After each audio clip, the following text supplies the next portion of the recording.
This is a question that I think is a quite profound one in our time. I mean, it's a practical one for critics and for consumers, which has to do with which of these images do we allow into our lives? How much importance do we give them? How do we control their power over us? And how do we sort through them? There is now, on the one hand, an enormous and quite wonderful abundance of visual narrative, of stories, of documentaries, of series, of comedies, of dramas, of every kind of story or situation that you would want to see. How do you choose among them? How do you navigate? How do you steer? For a critic, this really changes the terms of what we do, because the idea that any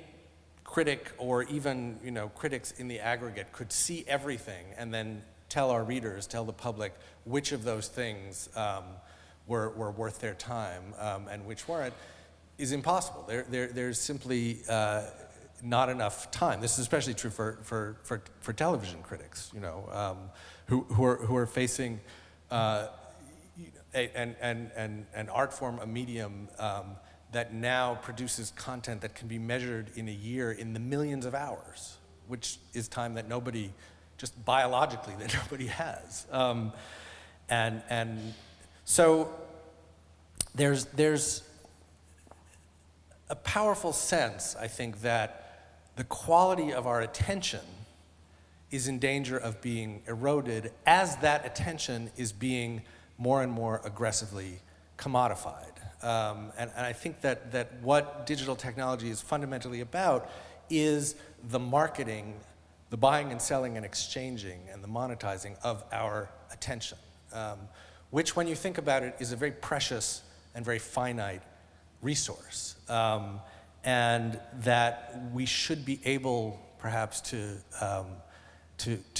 give out more freely, more consciously, more carefully, you might say more mindfully than we do. In thinking about this, I always come back to the book that I think is one of the key explanatory texts of this moment, even though it was written long before this moment, which is Susan Sontag's On Photography, which is now more than 40 years old. And it began as a series of essays for the New York Review of Books that she wrote in 1975 and 1976 that started out being about sort of photography as an art and the aesthetic dimensions of photography, and mutated into a very powerful and in a way very prescient meditation on photography as a force in society. And what's remarkable about this book is that it's the mid-70s, so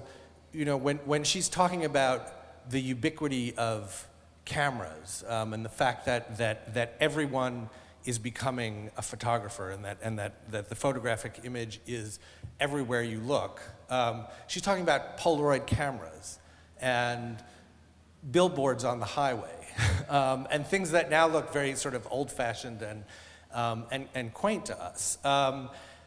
But what's remarkable about this book to me is that she managed to identify the logic of the technological world that we're living in now before the features of that world were readily apparent. There were no smartphones. There were no video billboards. The idea that everyone was in possession of a camera and a screen was a kind of a theoretical conceit when she was writing this book, and one that she played with. And now it's, of course, a reality that is almost not worth commenting on. It's so we know it, we live among it. But I just want to read you in advance of wrapping up a few passages. One passage in particular that I think is very, very powerful and very relevant to this symposium as well as to this moment, which is from the last chapter of the book, a chapter called The Image World. which is already a very prophetic chapter because it is certainly describes the world we live in now, even more maybe than it describes the world that she was trying to map. And as you'll see, it goes back even further. Reality, she writes, has always been interpreted through the reports given by images, and philosophers since Plato have tried to loosen our dependence on images by evoking the standard of an image-free way of apprehending the real. But when in the mid-19th century the standard finally seemed attainable, the retreat of old religious and political illusions before the advance of humanistic and scientific thinking did not, as anticipated, create mass defections to the real. On the contrary, the new age of unbelief strengthened the allegiance to images. The credence that could no longer be given to realities understood in the form of images was now being given to realities understood to be images, illusions.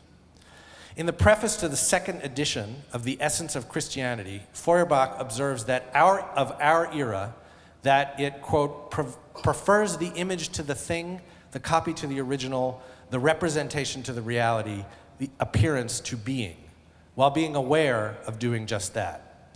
And his premonitory complaint has been transformed in the 20th century into a widely agreed on diagnosis, that a society becomes modern when one of its chief activities is producing and consuming images.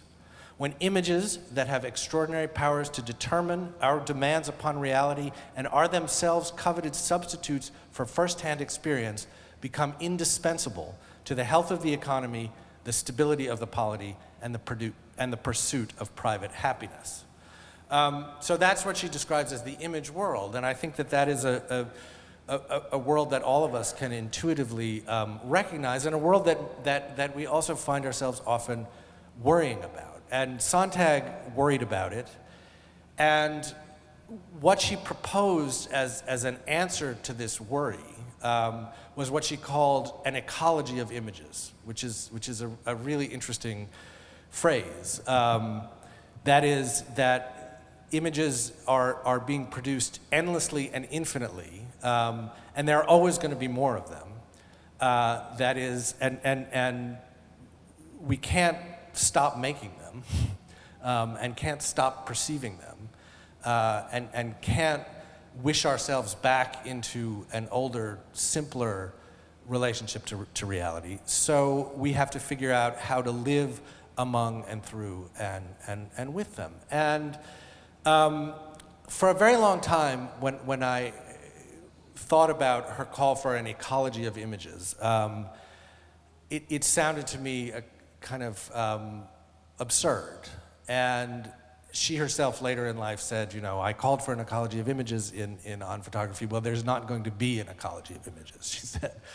But I would like to reflect in the last few moments here on what that might mean, because it seems to me now to be a very powerful and a very intriguing idea, even if it's a difficult one to wrap our minds around, to think about how we would live more sustainably, maybe more holistically, more authentically, in a world that is defined for better and for worse, and controlled and dominated by images.